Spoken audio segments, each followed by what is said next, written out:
With Star Wars The Bad Batch on its third released episode, we're really beginning to see parts of the Star Wars universe that had been made legends for so long. In the original Battlefront 2 game, we saw the switch from the Republic to the Empire, from clones to stormtroopers. Now, we get to see a new canon version of that. Clones are being slowly replaced by volunteers and conscripted soldiers. We are seeing the animosity start to rise with the Kaminoan clones, and you can't help but feel a little sorry for them. But, from what we know so far, what are the pros and cons to stormtroopers over a clone army? Today, on Star Wars FANATIC.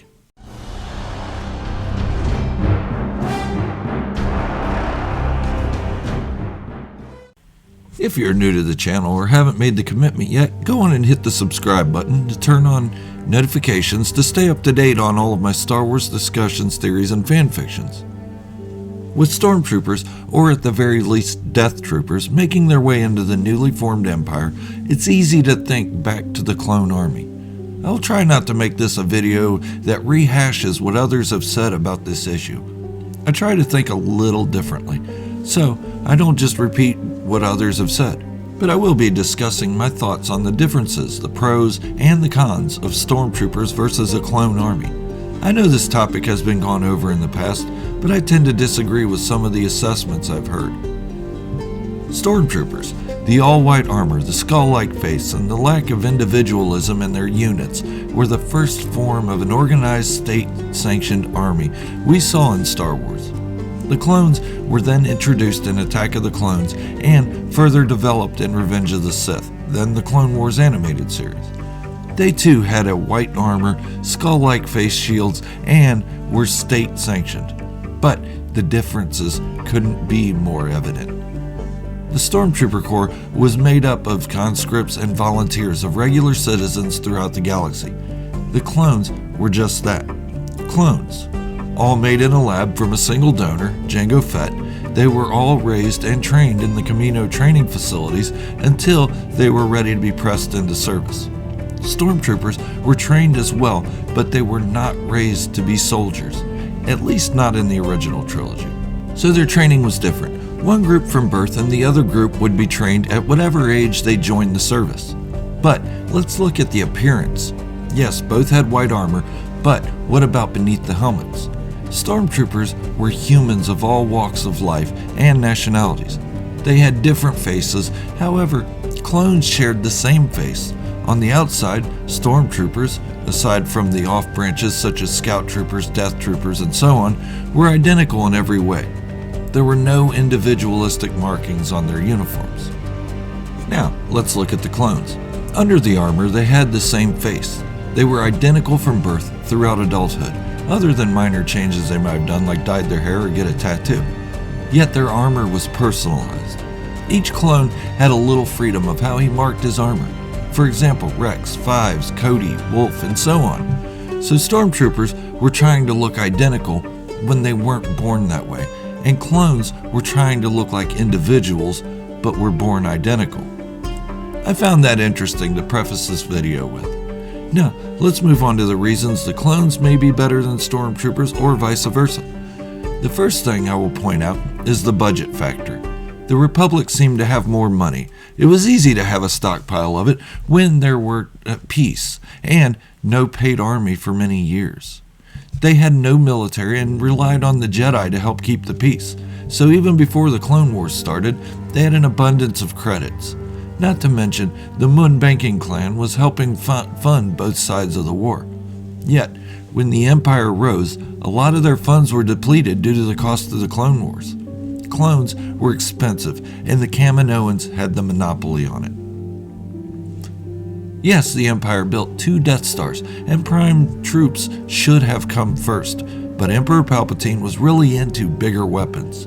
If you've seen Star Wars Rebels, you'll remember that the TIE Defender program was cut to move funds to the Death Star projects. He wanted more funds to be on the planet killers, so cuts had to be made somewhere. Also, raw materials like metals were easy to come by for the Empire, as they just took what they wanted from mineral-rich planets. But paying for a third party to create an army, then train that army, was far more expensive than recruiting an army and training the army themselves. In the budget category, Stormtroopers win. Next up is longevity. Clones had growth acceleration. That means the Empire would have to replace the old batch of clones with a new batch every 5 to 10 years, depending on the actual acceleration rate of the batch. That makes the cost rise by 2 to 4 times when you factor a soldier generally can retire after about 20 years. So that cuts their time in either half or a quarter. In our own world, at least, that's how it works. Creating clones that had no growth acceleration wasn't an option. By the time the new clones came of age, the older clones would be too old to continue or would be retired or killed in action. Changing the process after the growth acceleration was instituted would not make sense. Conscripts or volunteers had to be used, at least slowly introduced into the ranks. Using clones to train the non-clone army was also used until the Empire could get their training facilities staffed and running. This gave the Empire more use of the clones that were already made. In this category of longevity, Stormtroopers take the win. The next category is training or programming. Clones were trained from an early age. They were bombarded with propaganda and indoctrinated into their soldier status from birth. They were also genetically mutated and were implanted with inhibitor chips. These chips guaranteed loyalty. When the chip was activated, they would follow any command given to them by their commanders or the Emperor himself. There were a couple one-off clones whose chips became defective, but those troops were dealt with immediately. Stormtroopers were given propaganda and trained as well, but not from an early age. Whenever they joined military service is when they were indoctrinated into the good that was the Empire. Their loyalties were always in question, and, in turn, the ISB, or Imperial Security Bureau, was ramped up. This department watched over loyalties within the ranks of the Empire, including the rank-and-file Stormtroopers. They had to weed out spies and those who were not 100% committed to the Imperial cause. The ISB was a much smaller organization when there was a clone army, if it existed at all. Once an inhibitor chip was activated, a clone was also more apt to commit atrocities, if those were his orders. Stormtroopers were more apt to question the orders. So, in the loyalty department, clones take the high ground. The next category is combat effectiveness. Should I really get into this one? Okay, let's do it for fun. Even though we know whom will win this one, clones were created for combat. That was their sole purpose. Even Captain Rex says so in the Clone Wars Season 7. We clones have mixed feelings about the war. If not for the war, we would not exist. Their whole lives revolved around being the best soldiers in the galaxy, and that's saying a lot. I know we see the Separatist droid army as bungling comic relief, but they were highly skilled. They had tactical droids that could improvise in the middle of a battle and change their strategy completely in a nanosecond. They could overwhelm forces, and they didn't care to die. They would not question orders and needed no training. One program could make an entire army battle-ready in seconds. So the clones had their work cut out for them going against these death machines. Stormtroopers were created after the Clone Wars were over. There was no real need for a combat force. They were more of an intimidating-looking police force. They had combat units, but they lacked experience. When the Rebel Alliance began taking shape, many of the rebels had fought in the Clone Wars. They were battle-hardened. Leaders like Saw Gerrera and Admiral Akbar were already tested and fought against the Separatist invasions, and they commanded troops with the same level of experience. The Stormtroopers had no experience. Sure, they had Darth Vader, Admiral Wolf Yularen, and Grand Moff Tarkin, and other Imperial leaders that fought in the Clone Wars, but the troops themselves had no experience. When the Imperial Army began more engagements and bigger battles with the rebels, they didn't improvise on their training, nor their armor. Their armor was cheaper and less made for combat and made more for stylistics. Their training was shorter than that of a clone's as well. I know being in peacetime doesn't mean a state can slack off on their army. Our own armies are highly trained even in peacetime. This is not a political statement.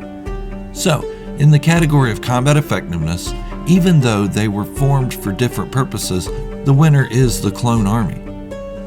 Okay, let's take a look at a category that I call respect.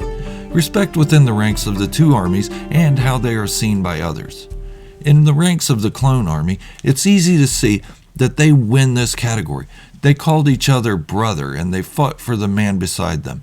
They cared deeply for one another and formed bonds. Even Captain Rex had his little group of men he was close to, even though they were beneath him in rank. We don't know much about how stormtroopers felt about one another. They are shown as faceless, even though their faces are different beneath the masks.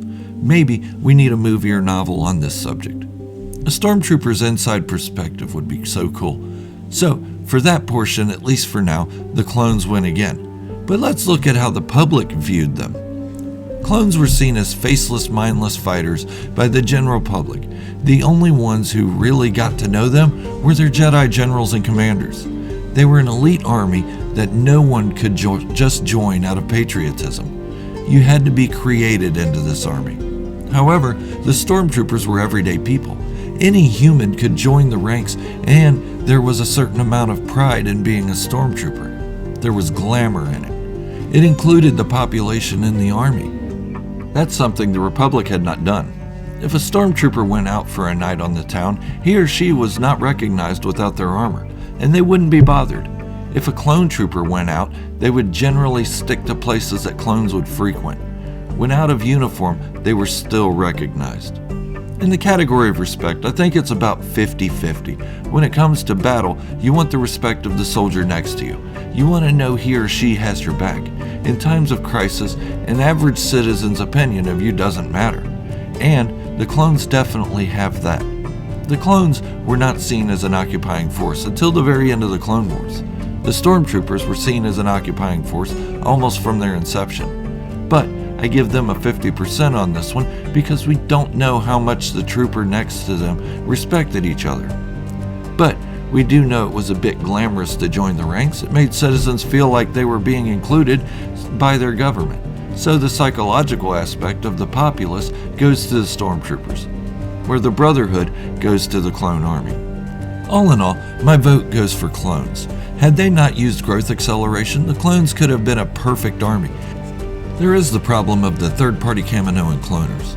The easy solution is to include them in the Empire, but who knows what kind of clones a forced cloner would make when threatened. As an occupying force, the stormtroopers win. They were intimidating and arrested regular citizens frequently, often never to be heard from again. But that's just it. They could bully a taco vendor, but if anyone had combat experience, the stormtrooper was rendered useless. Anyways, that's my take on it. What do you think?